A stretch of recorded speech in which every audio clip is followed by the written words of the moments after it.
Hello YouTube, B3 here back, another kicking comic book collection update. Yeah, very, very cool. I actually have more comics than this. I have several more, actually, that I got today. But I'm just going to do these because these are what I've read, and I've had them here for a while, so I'm kind of, starting to forget what's happening in each issue. But yeah, lots of stuff coming up. Right now, Spider-Verse, The Amazing Spider-Man, Part 6. This is issue 14 of Amazing Spider-Man. Pretty good, Of course, they defeated the Inheritors and everything, and Kane, Scarlet Spider, spoiler alert, quote-unquote, dies, like he dies, but then, his hand is seen coming out of a web, so Kane, I'm sure, is still alive, so that's really good, because, I really like Kane as Scarlet Spider. But yeah, so the other Spider-Verse titles ended and stuff. We're still getting Amazing Spider-Man, obviously, but other stuff ended. And then Spider-Woman number 4. This is just kind of like some epilogue stuff for Spider-Verse, because there was another Jessica Drew that was from the Inheritors dimension, and our Spider-Woman put her in charge. So yeah, and then there's a little epilogue thing at the end of this where she she quits the Avengers and tells her good buddy Captain Marvel that she's going to switch her costume and stuff. And then we got Batman vs. Superman number 19, more of that Nemesis objective stuff, They're kind of fighting their way through the good old Kandor.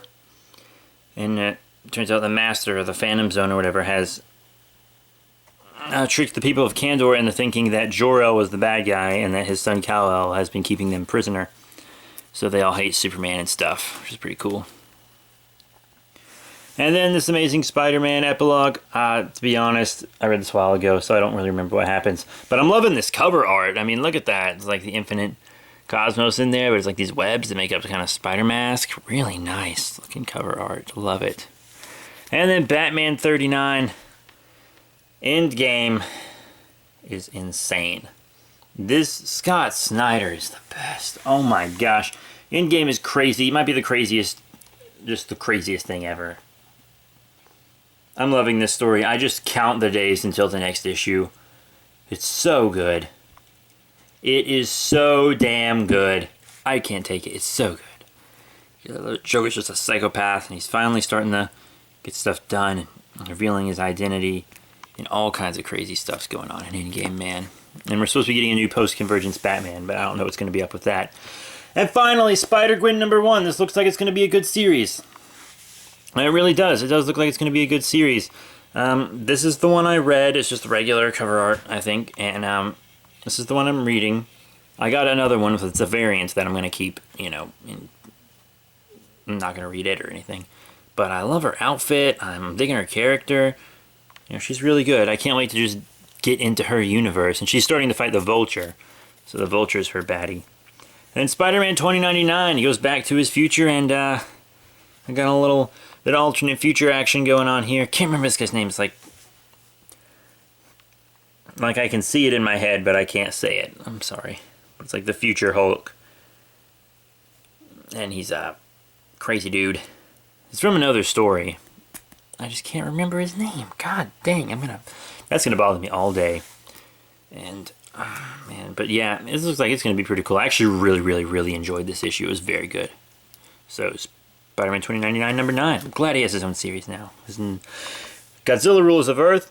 Crazy. Loving this. They have their own original monster, these trilopods, and they can take on the attributes of other monsters, and they're gonna fight all the monsters and everything. You can see them all fighting on here. You got Baragon, Sanda and Gyla. You can check it out. There's a Rodan back there.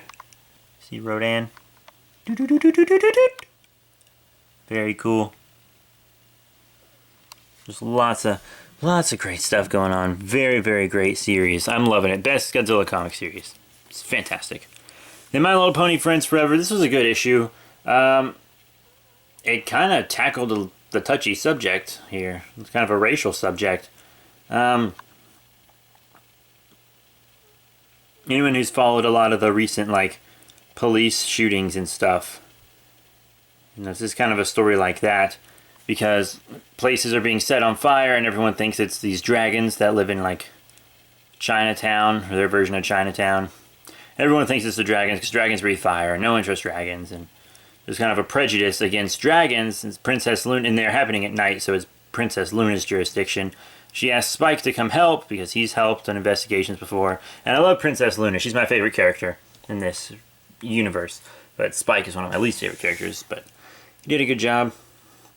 And this whole story was full of great characters and everything, and there was like a prejudice against the dragons. Spike was like, I don't think dragons did it, etc., etc. And you know, stuff going on like that. And of course it was not dragons, and dragons actually ended up saving the day in the very end. But yeah, it's very cool, good cover art. Very good story.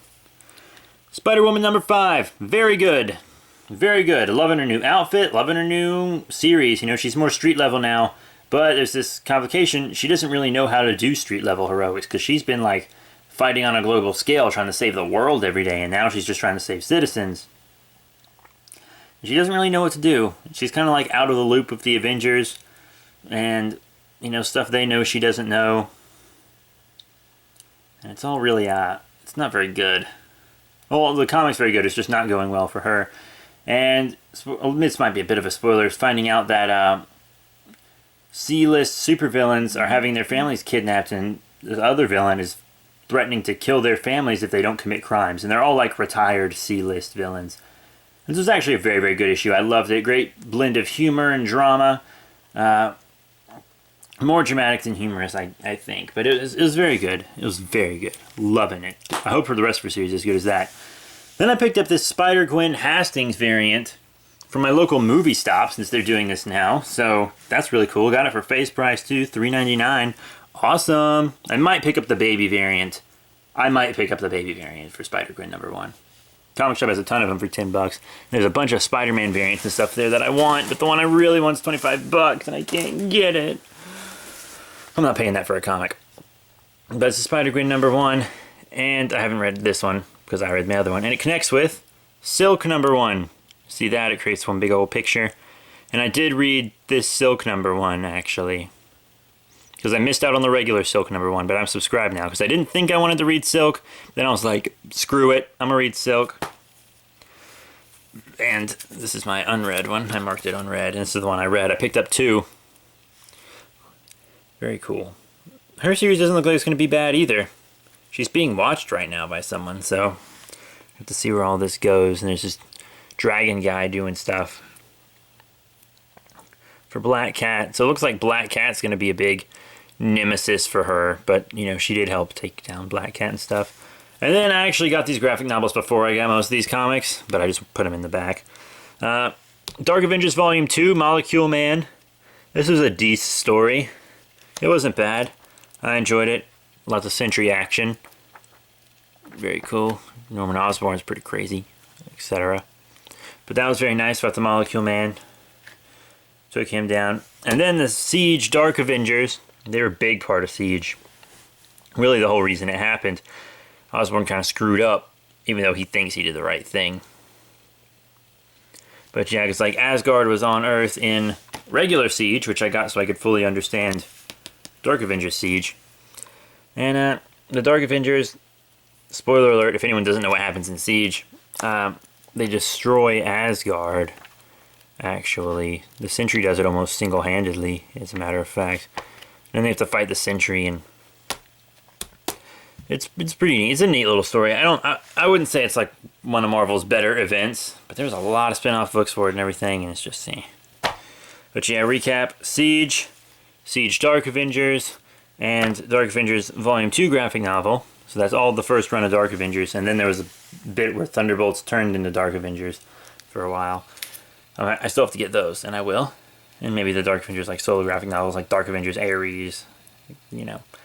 And then 2 Silk number 1 Hastings variants. Hastings, however you pronounce it. And the Spider-Gwen variant as well. Spider-Woman number 5. My Little Pony Friends Forever number 14. Godzilla Rulers of Earth number 21. Spider-Man 2099 number 9. Spider-Gwen number 1. Batman 39. The Amazing Spider-Man number 15. Batman Superman 19. Spider-Woman number 4. And The Amazing Spider-Man 14.